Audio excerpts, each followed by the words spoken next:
We are awakening together. This is our weekly gathering we hold online. For more information, visit our website, awakening-together.org. We'd love to see you there. Here we go. Good morning, everybody, and welcome to our Sunday gathering. I'm all of it with you right now, excited and grateful and curious and loving the fellowship and the honor of being of service. So before we get started, let's greet each other like we would in real life on the board while we listen to our opening song by Deva Premal. All right, welcome again. Nice feeling everyone's temperatures from their geographics. And the sun is brighter behind me. I apologize for the dark screen. So before we get started, our purpose here at Awakening Together is that we are an assembly of equals, joined in common purpose, awakening to one true self, within an appearance of many faiths, many cultures, and many symbols. We seek to discern one truth and to rest in its embrace. And we have 5 core values, and today the homily aligns with all 5 of them in some way, and the one that popped out when I asked was core value number 1, which is we trust everyone is led by unique inner guidance to one experience called awakening, which is realization of one true self. We live this value by supporting one another on different paths of awakening. So my desire for today's service is to invoke your unaffected understanding while never giving up the search for your enlightenment. And the primordial code within each of us is there's nowhere to go, nothing to do, and nobody you have to be except allowing who you are right now. So can I still go somewhere with nowhere to go? Can I still do everything while doing nothing? And can I be somebody while being nobody? Today I ask to be a servant of the Lord, the Absolute, a vehicle of divine love, a channel of God's will. I ask for direction and divine assistance and surrender all personal will through this here devotion. I've dedicated this life to the service of God and the Absolute and truth interchangeably without meaning. So today I choose love and peace above all other options today, God, when they appear. And I'm committed to the goal of unconditional love and compassion for all life in all its expressions. And I surrender all my judgments to God. Amen. So the title of today's homily is The Innocent Perception, which is literally the title from the reading that chose me in a lovely way. It's almost like the process to creating the homily could be a homily in itself. So that's a wonderful thing to experience. And so today the reading, if you'd like to follow along, is from chapter 3 in A Course in Miracles, Section 3. It's perception versus knowledge. And I've asked Susan B. to give the reading today. So thank you, Susan. My pleasure, Megan. Perception versus knowledge. We have been emphasizing perception and have said very little about knowledge as yet. This is because perception must be straightened out before you can know anything. To know is to be certain. Uncertainty means that you do not know. Knowledge is power because it is certain, and certainty is strength. Perception is temporary. As an attribute of the belief in space and time, it is subject to either fear or love. Misperceptions produce fear, and true perceptions foster love. But neither brings certainty because all perception varies. That is why it is not knowledge. True perception is the basis for knowledge, but knowing is the affirmation of truth and beyond all perceptions. All your difficulties stem from the fact that you do not recognize yourself, your brother, or God. To recognize means to know again, implying that you knew before. You can see in many ways because perception involves interpretation, and this means that it is not whole or consistent. The miracle, being a way of perceiving, is not knowledge. It is the right answer to a question, but you do not question when you know. Questioning illusions is the first step in undoing them. The miracle, or the right answer, corrects them. Since perceptions change, their dependence on time is obvious. How you perceive at any given time determines what you do, and actions must occur in time. Knowledge is timeless because certainty is not questionable. You know when you have ceased to ask any questions. The questioning mind perceives itself in time and therefore looks for future answers. The closed mind believes the future and the present will be the same. This establishes a seemingly stable state that is usually an attempt to counteract an underlying fear that the future will be worse than the present. This fear inhibits the tendency to question at all. True vision is the natural perception of spiritual sight, but it is still a correction rather than a fact. Spiritual sight is symbolic and therefore not a device for knowing. It is, however, a means of right perception, which brings it into the proper domain of the miracle.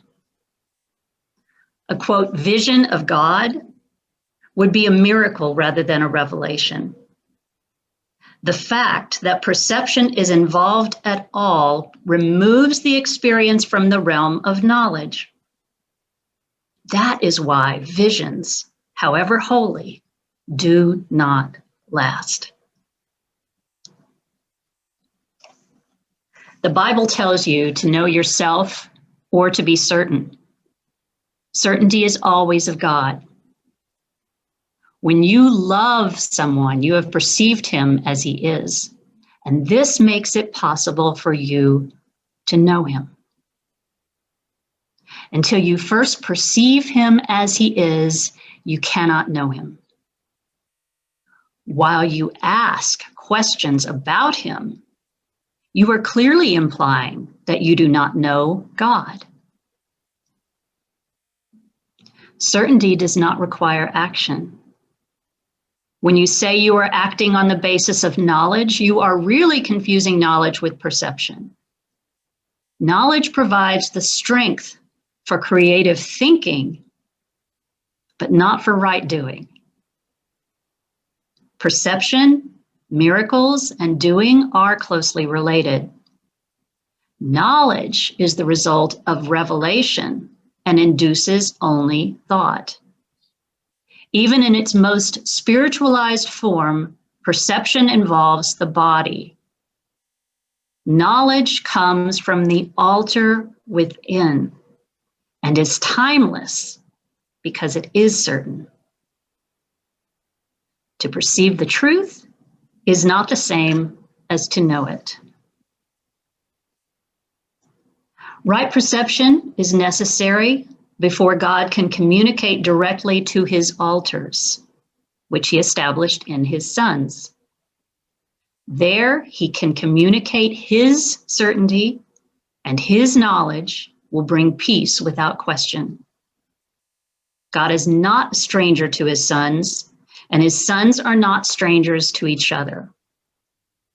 Knowledge preceded both perception and time, and will ultimately replace them. That is the real meaning of, quote, Alpha and Omega, the beginning and the end. And before Abraham was, I am. Perception can and must be stabilized, but knowledge is stable. The quote, fear God and keep his commandments, becomes know God and accept his certainty.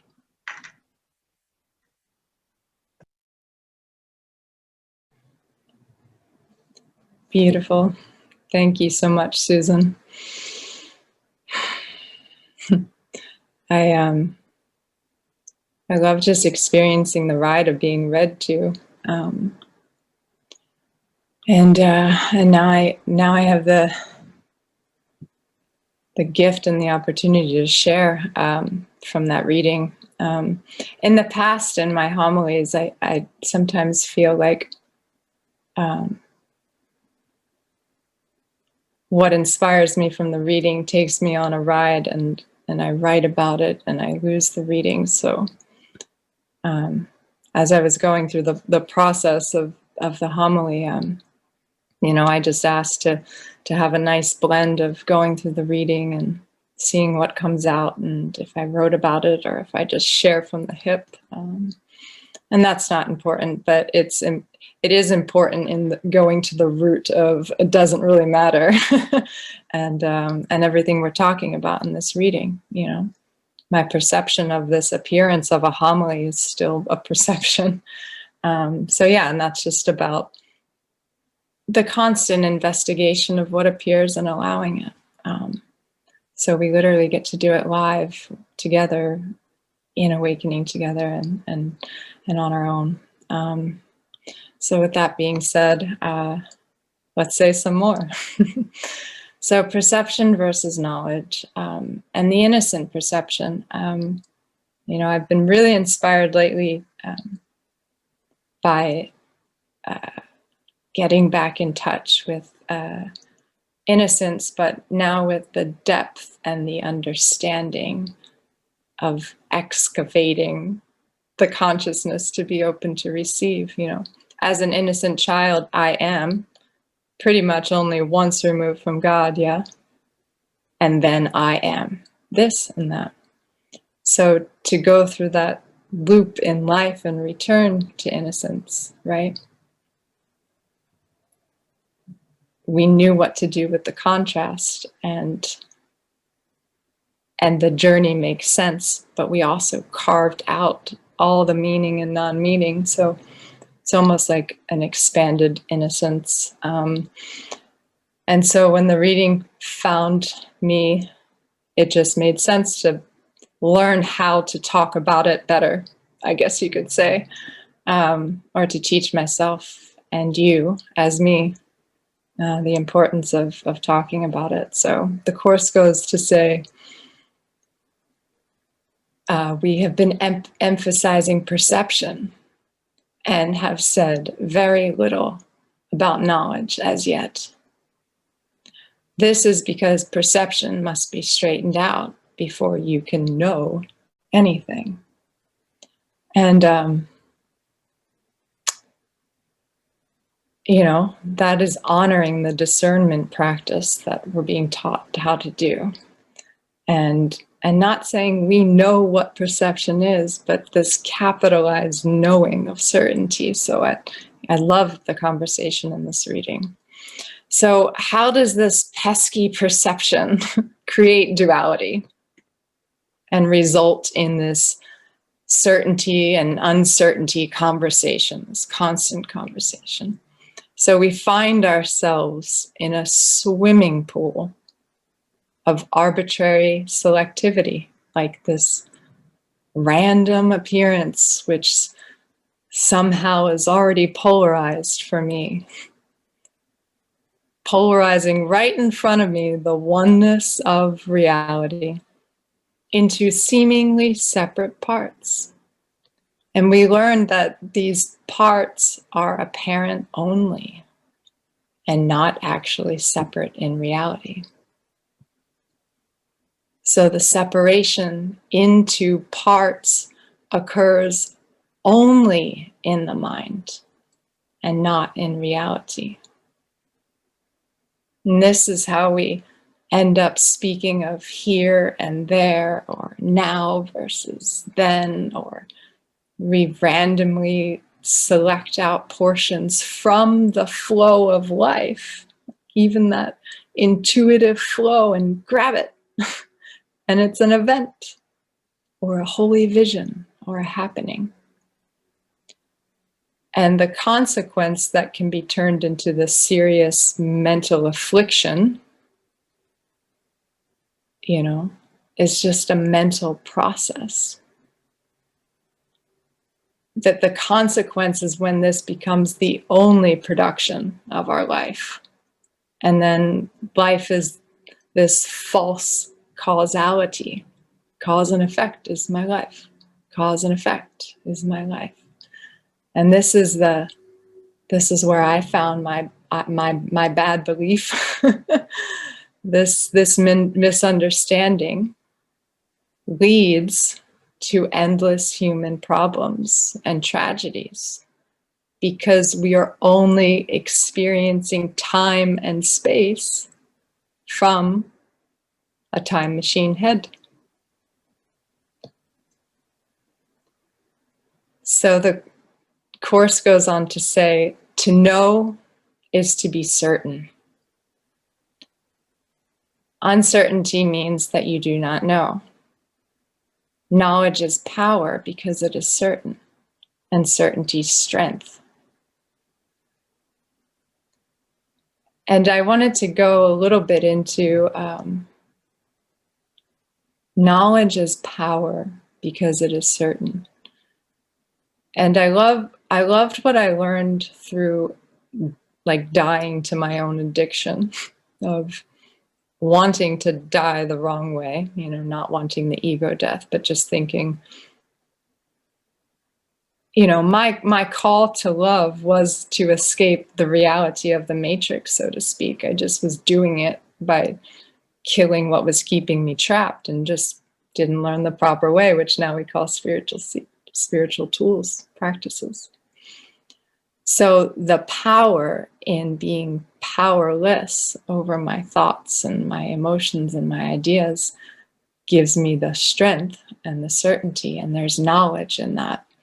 And that was my own root cause of trying to not judge the word I know. Like, I know sounds like perception, but I know, like Paul knew. Peter knew by demonstrations of like, Jesus walked on water, I know he's real. But then he woke up the next day and was like, yeah, but I don't know it. So show me some more. And Paul's like, Jesus lives inside me, man. Like, I don't need to see it. So like I'm always the path has kind of been holding both of that. So when I know, I want it to live as a certainty and not come across as perception, and not to be fooled by it being perception. So I love learning about this with you. So how do we climb? How does man climb out of the seeker's pit of the misery of perfection? I had a true aspiration of, I want to end the seeker and allow the search to continue. Now I learned that. I learned that all the great masters said, there's not going to be a doer behind this thing that we're doing, but the search continues. And I also asked, I want my meditator inside to start living on the outside with me and not label it as I am over here and not there, just these little inner teacher prompts. And it really was like letting everything end. Like in this moment of being completely naked of attachment to any and all ideas, concepts, hopes, preferences, and experiences, and teaching myself that the mind is not going to allow me to taste that nectar. So the swiftest way out of these problems and ignorance is really by acquiring an understanding of the nature of consciousness itself. We've become masters of perception's limitations and the necessary process, but awareness of the nature of consciousness catapults one through all problems, limitations, and human endeavors. And it's I want to say that it's the most important subject of all subjects to be learned, because it underlies all human experience. Cloud Atlas gets to it. Cloud Atlas says, underneath all human experience is, and we're still connected to that.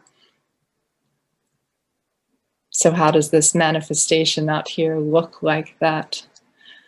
And so science, or even advanced spiritual teachings for the most part, have progressed only to the point where it can advance no further without understanding directly the nature of consciousness.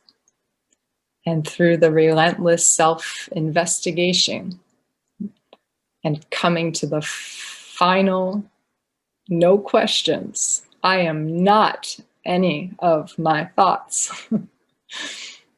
over and over and over. And then Jesus goes on to say that, questioning illusions is the first step in undoing them. The miracle, or the right answer, corrects them. But since perceptions change, their dependence on time is obvious. Knowledge is timeless because certainty is not questionable. You know when you have ceased to ask questions. And I remember learning about that concept. Like, I know that if I'm asking questions, then I think I still need the mind. Like, I was the tortoise and the hare in my own spiritual way. Like, I know what I'm supposed to know, so I'm not even going to go through the questioning, right? But I do remember asking some questions, and I still got the answer that I needed, which was super direct. And I had this big, long story. And I asked a spiritual teacher, like, what do I do? What is it? You know, it was all time-based, it was all label-based, and it was all like my emotions being tied up and wanting to understand why this was good for me. But I wanted the answers of why it was good for me without knowing that it was good for me. And then the answer that I got back was a one-liner that said, if your mind was healed, you wouldn't even be asking. And that for me was a moment of like holding both. Like, I'm going to use the outer teacher, and I'm going to remember that the inner teacher is going to live inside of me and flower open and merge with all the outer teachers, you know. So we can conclude that the one, you know, that's asking the questions is the ego. And the ego is like almost kept inside of the mind, and the mind is inside consciousness. So we have these layers of deprogramming, if you will. And then we get to this shell of asking, you know, like, ego, what are these questions even for? And we're putting its purpose and its answers using a temporary meaning for my life force, because the main function of the ego is organized toward the self-perpetuation to maintain the illusion of a separate I. And this separate I, with independent survival of its uniqueness and existence. And as a consequence of this makeup, it's subject to pain, suffering, and fear of death. So as a focuser of the ego, it channels its survival strategies. As a focuser of my perception, I am channeling how to survive the next moment, because I am so uncertain that I am who I am, right? And all of its multiple expressions, and we sort them out and organize them so they're comfortable. I'll put my gain over here and my fear of loss over here. And then the anxiety that my ego is gonna die is somewhere over there. But what this is doing, it's not bad what we're doing. This is the process. I love the recovery of my true self. But we're caressing our ego into a slumber so that we can visit naked consciousness and have that our distortions about reality. I remember hearing a member in here say, you know, all of these beautiful things that lift us up and teach us, it's comforting us as we travel along, as we wake up. These things almost induce the rest for the acceptance, for the trust, right? This is why I do it, because it makes me feel it, you know, all of this recovery in a spiritual sense has been the setting for the vibration to be lifted up, so I feel the possibility of a miracle, and then I'm that much closer to awareness taking care of that which I just surrendered to. And so, you know, this questioning mind, Jesus goes on to say that it's perceiving itself in time. So even as my mind is witnessing this, it's perceiving the time that it has taken to say these words, right? And so it's, you know, if I let it be its mind, it's looking for a future answer. And so Jesus says this fear even keeps us from questioning anything at all. You know, I've gotten to that spot over the spiritual journey. Like, you know, I'm thrice removed from reality, so I know I'm supposed to root cause this, but it's so big that the fear overlaps the fear, and You know, we've been there.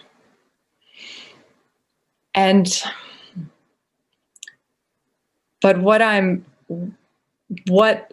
insight is giving in this moment is that, you know, to feel the teachings be what I'm certain of. Like, I can sit here and say, we do not necessarily achieve an awakened state, but by providing an open heart for which a seed can be planted, and then the awakened achieves us. So however you describe the infinite, your own obsession to the personal finite or the collective finite will give you an experience of being, but in a perpetual perceptual loop of this cause and effect, to chase or avoid pain and pleasure. And this state of mind is tricking your timeless nature to be a slave to time for its survival. I'm bad because I'm not going to survive. All right, I'll be good. We'll survive together. And then desire, fear, suffering, confusion, come on in. And all of the deep, seated, ancestral, perceptual unworthiness, imagined unworthiness, all of this stems from that emotional and mental relationship. And dare I say, we even worship that time-based continuum. You know, I worship being good at being able to know the past, present, and future. And I figured it out. Yes, go me. No, that's not what I want. So this emotional and mental relationship, all of my unworthiness is what is happening because what happened and how that will cause a future happening. And this can become a mistaken path of knowledge. The looped knowledge lives in separating past, present, and future, assigning meaning to those categories, and then living and being caught up in one or two of those happenings, trying to figure out the three, right? And then this directly activates the mind to think in the linear, limited time constraint, which temporarily explains nothing, but you have decided it's something because I don't know who I really am again. I temporarily explained nothing, but I have decided it's something because I forgot who I was. So while a you figures out an appearance to further understand reality, what's happening just from observing is the unreality of the world of illusion is actually preparing and creating more for me to focus on later when I'm finished figuring out this one, because I have set up time to treat perception that way. The I that I decided is I, have set up to use time for perception because I thought figuring out can provide peace. So your mind understood something, but it's a human mirage of God. So the perceivable reality, like,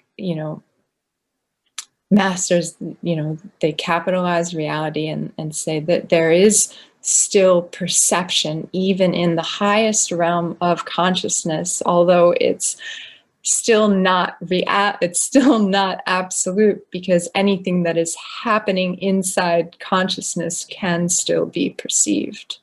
It's just how empty is that. So it's like wisdom earned through the practice of self-emptying. And so on this other hand, we're trying to learn what that certainty is. It's like an actual simultaneous infusion of a single now happening, which contains all of what we described with the mind, but not just as dense matter, but we describe it in this time-space continuum from light's transmission through dense matter. That's what we call resonance, right? I resonated. Well, that's like light hitting dense matter. And so I am the light, I am dense matter, I am light and dense matter. I'm a relationship of just being dense, I'm a relationship of just being light. And there's a beyondness where magic happens. But that's still my description also. So when we resonate, we identify with the eternal light, life, memory complex of spirit, which in the instant blows our minds away from being dense. We call it a miracle. If from time to time you resonate, you begin to break free from the bondage of chronic personalization. Gosh, chronically a person. Please let me be a somebody while I'm a nobody, right? And that resonance breaks the person. You know, in our opening song, every time I hear that lyric, and dawn is breaking, I think like of dawn, and I think of her breaking, but in a shattered, beautiful, light way. And that's exactly what it reminds me of. What I'm going to say is like the direct alert reminds the always truth within you that you're born of that light body. So Jesus is saying, like, you know, true vision, it's, you know, is the natural perception of spiritual sight. So when you're clear, you're clear. You don't even have to talk about it. There's true perception, and we can walk ourselves beyond that. But the core essence of the spiritual search, just from my own gathering, is that consciousness is advancing itself when it's provided with essential information. And then it becomes activated by this intention. And this produces inspiration and humility and surrender. And these tendencies grow, they become more operative, yeah? Like when I had to teach myself surrender, and then I had to remember to use surrender, and then surrender's available, but I still need to negotiate a bit. And then there's this, you know, my consciousness was hanging out with consciousness so much that it's its own operating system for surrender. The same way my subconscious has been programming me to just not like myself for a lot of years, right? The Holy Spirit's bridge coming from the absolute is being activated as the operating system after we've gutted the motherboard of our false system. So as I'm dying to the obsession of points of views, left and right, even, you know, and I want to say that with, you know, even the negative points of views, the positive ones, the discerned ones, the ones that turned into miracles, the heightened ones, the clear ones, the symbolic ones, the ones that make sense, the ones that were approved by Nisargadatta, like all of them, like practicing dying to all of my personal biases. The filters over certainty's presence will dissolve. You will recognize truth with the eyes of the heart spirit. So here we are in the resolution of our own enlightenment and salvation. You know, Buddha was good, real good with the enlightenment. Jesus is excellent at the salvation. Peter tells me I'm going to doubt. John goes in a cave. Paul says Jesus is within you. You know, all of these symbols are all parts of my consciousness that I completely embody now, because one, I wanted to be like them, then I became like them. Now I'm just, we're all it. We're all everything that we think of. And so perception's illusion is always like this mirror looking back at a mirror that is looking at a mirror, reflecting a mirror. And when that mirror is cleaned, it's like that David Carse reading that we just did on Sunday, and I couldn't believe it. His description of, you know, it was like the top of my head was cut off and it was just open. And I knew that it could feel like something, but I even let that go. And just opening up the receivership is unsayable. So I did this reading today because I can't teach what I'm... The awakening is so exciting. And it's so fast. And if I wasn't planted in a Zoom meeting and wasn't challenged to use words, and I didn't feel this heart's connection with you as my brothers and sisters, there would be this desire to just go away and be quiet and enjoy this happening that doesn't want to be proved. Because I tried to do it, and there's this middle way that's becoming of me, right? Where, you know, if we all wrote an autobiography, there's going to be, you know, of our spiritual awakenings and everything that's happened in 20 years, they're going to be taught, right? Because we're walking ourselves through to have the unique experience of awakening. And it's super personalized and intimate at times. And I don't know if I want to teach it, right? I don't know how to give away what can't be seen, when it all looks very fast and symbolic and certain to me, but removed from that certainty when I say it. It's been an extraordinary journey to learn discernment and to teach myself that I want truth above all else, and to do it with a family, and to walk with all of you. And then to show up and say, yeah, it works. There's an extreme devotion for supreme enlightenment. And there's nothing special about it not being in all of us. The rarity is in the discipline of your mind. And we all have that muscle to use it.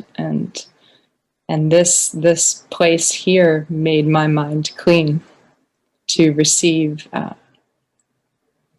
the whole spectrum of the emotional intelligence, to all the cities, you know, like I know we're going to be going into, you know, the feeling of, you know, when you collapse time, past, present, and future can come very fast, and there's multiple realities. And it, like, I may not be everyone's cup of tea, and I'm super authentic today with being okay with that. So I just you know, I'm giving away what I have, and what I don't have remains in the mystery of, you know, asking to just continue to be fed and stick with being a member of awakening, you know, and holding my both of loving the outward appearance of my inner landscape, and knowing that my eye, once dropped, has the ability to hold whatever I teach my body that can integrate, you know, and to be gentle with the process, because our bodies actually have to integrate the explosiveness of asking for what we're asking for. And I'm just going to end with this other poem that opened its page up to me. And I love the directness, but I love the beauty and the softness of Sufism and Hafiz. And it's so funny that the announcement was about Hafiz and that this poem showed up. So it's short, and then I'll play my closing song. So this is called The Diamond Takes Shape by Hafiz. Some parrots have become so skilled with the human voice that they could give a brilliant discourse about freedom and God. And an undecided man nearby might even begin a parting with the thought, I just heard jewels fall from a great saint's mouth. Though my master used to say, the diamond takes shape slowly, with integrity's force, and from the profound courage to never relinquish love. Some parrots have become so skilled with words, the blind man turn over their gold and lives to caged feathers. I cut that song a little short because I did go over a little bit, and I wanted to, share my gratitude. And we're donation-based, so to make donations to Awakening Together, if you feel called to awakening-together.org/donate. And there is a link in the room. And this time is open for contemplations before we head into fellowship, if you feel called to share.